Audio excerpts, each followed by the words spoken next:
Hola, ¿cómo están? En las últimas semanas se despertaron las cotizaciones paralelas del dólar y cuando eso pasa, bueno, siempre se genera cierto nerviosismo. Por eso hoy vamos a tratar de entender qué hay detrás de esta suba del dólar, si va a continuar y si finalmente impactará o no en los precios. Soy Daniel Alonso y esto es Ronda de Negocios.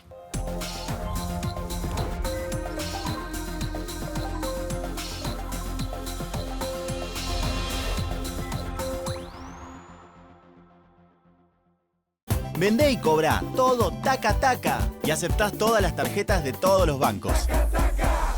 Llegó la nueva app de La Voz. Accede directo desde tu móvil a toda la información.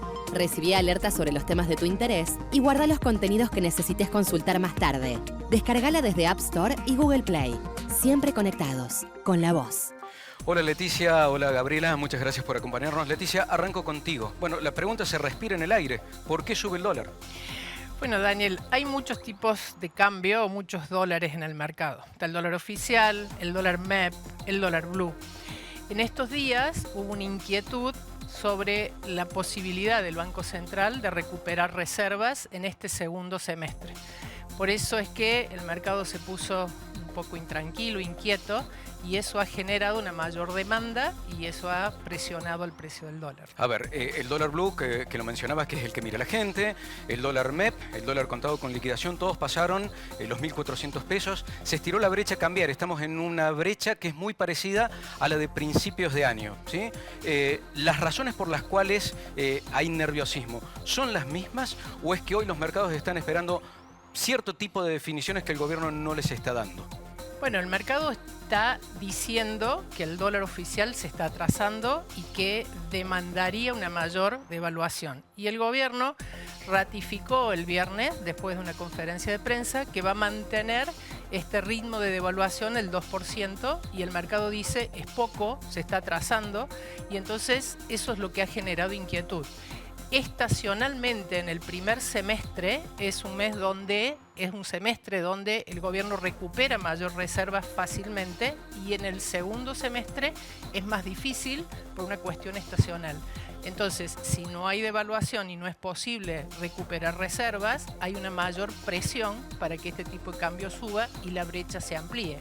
Ahora es de esperar que si las políticas del gobierno funcionan, la brecha se achique y haya una unificación cambiaria. La pregunta es, ¿a dónde se va a unificar el tipo de cambio? ¿El 1.300, 1.400 va a volver a 1.000 o el de 1.000 debería subir, ¿no? Y ahí es la definición que yo creo que nadie tiene una respuesta cierta. Todo va a depender de este proceso de ajuste, recuperación económica e ingresos de dólares, básicamente para que el Banco Central recupere reservas. Gabriela, cada vez que se mueve el dólar es casi una historia repetida. La gente empieza a prestar atención de qué puede pasar con los precios. ¿Eso ya está ocurriendo? ¿Está la guardia alta para saber si los precios se van a mover o no en el caso de la industria de la alimentación? No, mira, la situación es totalmente distinta a lo que había el año pasado. Yo creo que no, este cambio del aumento del dólar blue no va a afectar a los precios porque la demanda está muy deprimida. Entonces no hay posibilidades de que los precios tomen un ritmo comparado o como está subiendo. O sea, lo que vos me decís es que el limitante hoy está en el consumo. El consumo está tan bajo o ha caído tanto que no da espacio para que eventualmente, si existiesen razones para aumentar un precio vía dólar, por ejemplo, finalmente eso no ocurriría porque no sería competitivo para la demanda dentro del mercado. Exacto, no es posible, digamos, el ritmo del aumento de los precios de los alimentos incluso está atrasado con respecto a la inflación, porque hay exceso de stock incluso en las industrias y hay gastos fijos que tenemos que seguir cubriendo que necesitamos vender. Y los precios se están acomodando de acuerdo a la demanda. Esto que vos decís que está atrasado es la clásica calecita de precios relativos. ¿Hay alimentos que han bajado de precio, efectivamente? Sí, hay algunos alimentos que sí han bajado de precio. Sobre todo, a ver, las listas de precios normalmente quedan fijas. Lo que vos vas a notar es que se hacen más bonificaciones, más descuentos y eso después repercute en lo que se ve en las góndolas. Quedó claro. Leticia, recién decías, entramos en un periodo estacional en el que se van a perder reservas. Y entonces, el mercado que está nervioso, ¿qué está mirando de lo que pueda pasar de aquí a mediano plazo? Cuando digo mediano, en realidad es corto. Es decir, son 3 meses en los que el Banco Central perdería reservas. ¿Qué puede ocurrir? A ver, siempre uno dice va a subir, el tema es si sube más o si sube menos que otra variable. ¿Cuáles son las otras variables que están siempre en competencia? La tasa de interés, la tasa de inflación. Entonces, el gobierno también está teniendo una lupa de qué está pasando con los precios. ¿Por qué? Porque esta devaluación que el mercado reclama o algunos analistas reclaman, el gobierno dice no la voy a hacer. ¿Por qué? Porque el riesgo está de que si hay un ajuste cambiario, eso sí se traslade a precio. Entonces, me parece que se está trabajando como con una expectativa de que los precios asuman un tipo de cambio, definan cuál es ese tipo de cambio, que tal vez sean los niveles de, no sé si 1.400, pero a lo mejor es más en los niveles de 1.300, 1.250, un tipo de cambio que ya en enero había tocado ese valor, digamos, o sea que esta suba está generando inquietud porque fue en poquito tiempo y respecto a los 1.000 que estaba en los meses de abril y de mayo. Pero en realidad, nominalmente, estamos en un tipo de cambio que ya había tocado en enero, ¿no? Queda claro. Entonces, no sé si, digamos, el 1.400 es preocupante. Lo que es preocupante es esta reacción negativa y el mercado con temores a dónde presiona el tipo de... A ver, te invito a ponerte en la piel, en el traje de un ahorrista. ¿Qué le dirías a ese ahorrista? ¿Que compre dólares o que no compre dólares? Bueno, ahí hay una cuestión conductual que hay que analizar, ¿no? Porque vos decís, ¿va a comprar dólares si en términos de dólares le gana a otra variable? Entonces, hagamos un análisis de acá hasta fin de año, ¿no? De acá hasta fin de año, si hay una devaluación al ritmo del 2% mensual, tendríamos un incremento de un 12%. Con estas tasas de interés en torno del 40%, de acá a fin de año tendríamos un 20% adicional. ¿Cuándo comprarías dólares? Cuando vos crees que de acá hasta fin de año va a subir un 20%. Es decir, este valor de 1.400, ¿va a estar en 1.700 a fin de año? Y yo creo que la respuesta es, depende qué pasa con el plan del gobierno. Esta cuestión del gobierno de intentar mantener el déficit cero e intentar no emitir, creo que es un escenario donde augura de que no es posible que esto siga subiendo. ¿Por qué? Porque la cantidad de pesos que hay en la economía se va a mantener fija y entonces no habría razones para que siguiera subiendo en este escenario. Ahora, ¿va a ocurrir o no? Bueno, va a depender de un montón de otras variables, que es un proceso de ajuste que entiendo que el gobierno cree que lo va a cumplir, algunos analistas dicen que no, la oposición evidentemente dice no va a pasar. Pero creo que es una apuesta del gobierno que a lo mejor se da. Dice Leticia que la apuesta va por el lado de la inflación. Para poder sostener este ritmo de inflación se cayó en una recesión, cueste lo que cueste, una recesión muy profunda. En el caso del sector de la alimentación, ¿se ha tocado ya el piso de esa recesión? Nosotros consideramos que sí, que estamos en un piso y las expectativas es que apenas empiece a mejorar un poco la entrada de dólares, la economía, va a empezar a repuntar el mercado. Y todo esto, digamos, del dólar y los precios relativos tendrían que tender a estabilizarse de tal forma que tengamos los precios reales de una economía real. Y yo creo que eso va a hacer que los precios sigan su curso, pero la inflación no debería ser mayor a lo que está previsto, que para este año estaban hablando de un 140% más o menos. A ver, ¿y ustedes qué imaginan, por lo menos desde el sector, de lo que puede ocurrir en materia de inflación en los próximos meses? Porque mucho se habla de las dificultades que puede llegar a tener el gobierno para seguir yendo en el terreno de la desinflación. ¿Creen que se va a mantener en este ritmo de un 5% promedio mensual? Nosotros consideramos que sí. Hay proyecciones de que sí, que va a ser un 5% mensual y los alimentos vienen bajando por debajo de ese número. Están en un 4, un 4,2%. y calculamos que hasta fin de año eso se va a sostener. Leticia, recién decías, bueno, depende de la hoja de ruta del gobierno. Y esa hoja de ruta, los mercados la miran con el cepo. ¿Qué va a pasar con el cepo? ¿Cuáles deberían ser las condiciones necesarias que se tienen que dar para salir del cepo cambiario? Y básicamente son tres. ¿Cuáles son las tres condiciones? Que haya dólares. Segundo, que haya confianza. Y tercero, que haya un plan del gobierno que baje el riesgo país y que unifiquemos el tipo de cambio. Porque evidentemente estos tipos de cambios que hoy tenemos no es sustentable en el tiempo. Este riesgo país de 1.500 puntos no es sustentable en un plan de, digamos, estabilización. Entonces, tiene que haber una ruta, un camino donde las cosas se vayan alineando diciendo el riesgo país debería bajar, el tipo de cambio debería unificarse en un determinado valor e ir sacando todas las restricciones que actualmente están, digamos, vigentes y que el ministro decía nos estamos enamorando del cepo. Bueno, evidentemente es una situación incómoda y que necesitan sacarla sí o sí. Ahora, uno le pregunta cuándo y ellos dicen no tenemos fecha. ¿Por qué? Y bueno, porque depende del comportamiento de un montón de variables.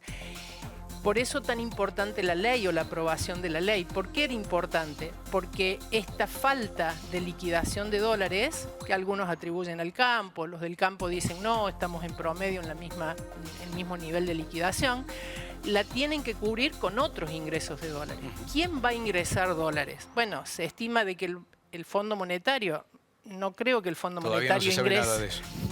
Nadie va a ingresar porque el fondo también está evaluando cómo es el comportamiento de Argentina, de los mercados y de la credibilidad política que le dan al presidente para seguir continuando con el plan, que eso no es menor. Queda claro.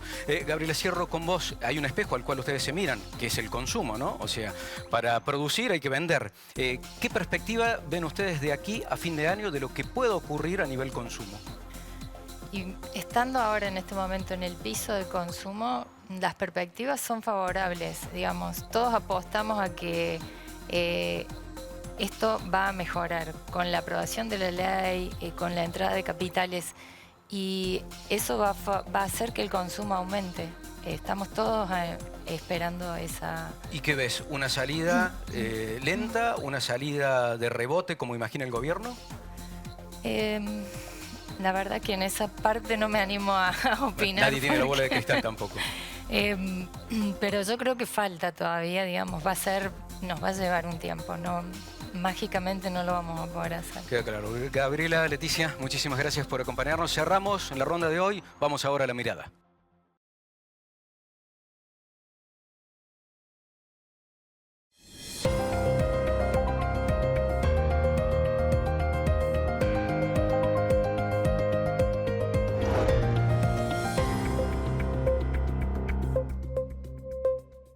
El avance tecnológico es inevitable y realmente es necesario. Y sí trae consecuencias. Si no nos miramos como personas, vamos a necesitar un psiquiatra. Soy Mary Lunge, hija de Dios, mamá, empresaria, con ganas de trabajar y con hermosas personas que nos rodean en Moconá, en Fugo y en otros emprendimientos. Educar, educar, educar. Y educar no solo pensar en las escuelas, pensar en las familias, pensar en las empresas, pensar en las organizaciones, pensar en los gobiernos, en que todos tenemos que trabajar en la educación, invertir en educación. Las personas estamos carentes de un montón de elementos necesarios para poder seguir el ritmo de la tecnología, seguir el ritmo de crecimiento que llevan las ciudades y seguir el ritmo de desarrollo que las personas mismas están teniendo. ¿Por qué? Porque tenemos sobreinformación en todas partes y muchas veces confundimos esa información con educación o con preparación. Si queremos seguir creciendo, si queremos visualizar el futuro, hay que prepararse. Hoy las empresas deben fusionarse con las universidades, deben hacer acuerdos, deben trabajar juntos, deben trabajar en el mismo aula. y deben trabajar con cada alumno desde el primer día que ingresan a una universidad. Diría que más, no la universidad, la secundaria. Tiene que visitar las empresas y tienen que involucrar y tienen que entusiasmar a los jóvenes, tienen que entusiasmar a todo el mundo a ser parte, porque el crecimiento no es una cosa que solamente la dan las empresas. Crecemos con todos y crecemos con lo que tenemos, pero si las empresas no se involucran, si las universidades siguen aisladas, esto no va a suceder. Vamos a estar preparando personas para que cuando se reciban vayan a trabajar de otra cosa. Y eso no está bien. Vamos a seguir trabajando en las universidades con maquetas. No, hay que trabajar con la realidad, con lo que se necesita. No puede ser que alguien haga una tesis con todo lo que conlleva hacer una tesis para un proyecto que nunca se va a hacer. No, esa tesis se tiene que hacer adentro de una empresa, con la visión de algo que vamos a hacer en el futuro y que sea útil y que sirva para algo. No hacer un montón de elementos, tesis, de maquetas, de cosas, de fantasías que no tienen nada que ver con la realidad posible. Cada vez hay más conciencia de ser triple impacto y yo no me quedaría con triple impacto. Yo hablaría de 5 impactos. Desde ya, muchas empresas tienen un impacto obviamente económico desde siempre, y está bien que así sea, un impacto social, porque trabajamos y vivimos con personas, y un impacto obviamente ambiental, porque ya es absolutamente necesario o vamos a colapsar todos. Pero más allá de eso también hay que tener un impacto espiritual y hay que tener un impacto emocional sobre las personas. Hoy las personas estamos todas muy expuestas y con tanta problemática y con tantas opciones y con tanta información, que si no abrazamos al otro, si no nos vamos hacia este tipo de impactos que debemos generar como empresas, y nos quedamos afuera.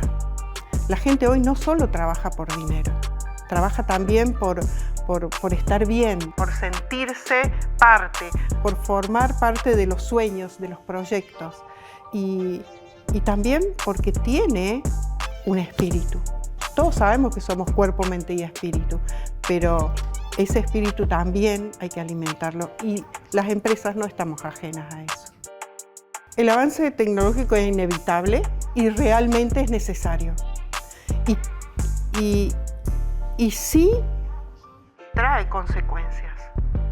Cada vez más, si no conversamos, si no nos miramos como personas, vamos a necesitar un psiquiatra. Yo lo pondría como obligación que todo el mundo emprenda. La edad no tiene que ser un límite para nadie. Y hay muchos ejemplos, incluso en Córdoba, de gente que ha emprendido a los 50 y los conocemos, son archiconocidos en Córdoba. KFC en Estados Unidos emprendió después de jubilarse. Yo animo a que las personas emprendan, no importa la edad. Emprendan con lo que tengan, con lo que puedan, con lo que saben y que no dejen pasar un solo día más.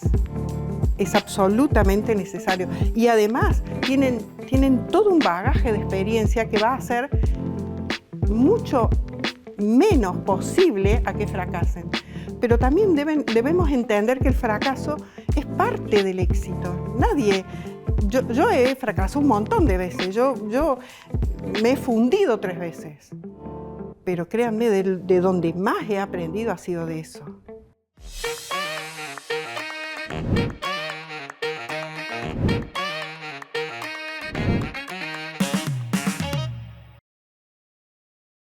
Vendé y cobrá todo taca taca y aceptás todas las tarjetas de todos los bancos.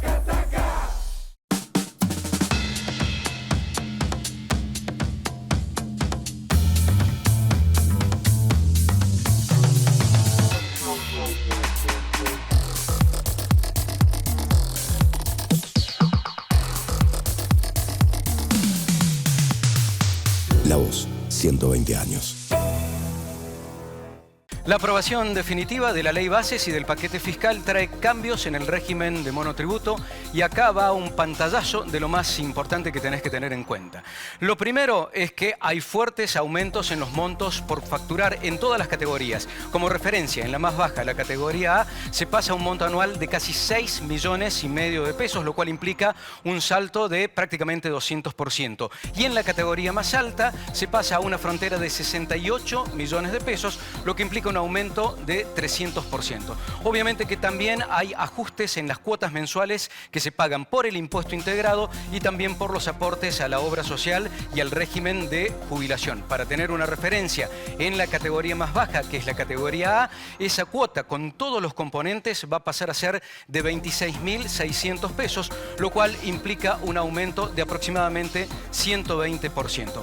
Aquí lo importante a tener en cuenta es que si eras monotributista y a principios de año saliste del régimen porque te habías excedido en la facturación, ahora vas a poder reingresar, pero por única vez sin tener que esperar los 3 años de rigor. Obviamente que también ahora hay que esperar las resoluciones de la AFIP para ordenar todo este proceso y recién entonces empezar con la recategorización. Hasta aquí llegamos hoy, nos encontramos pronto en una nueva ronda de negocios. Chau.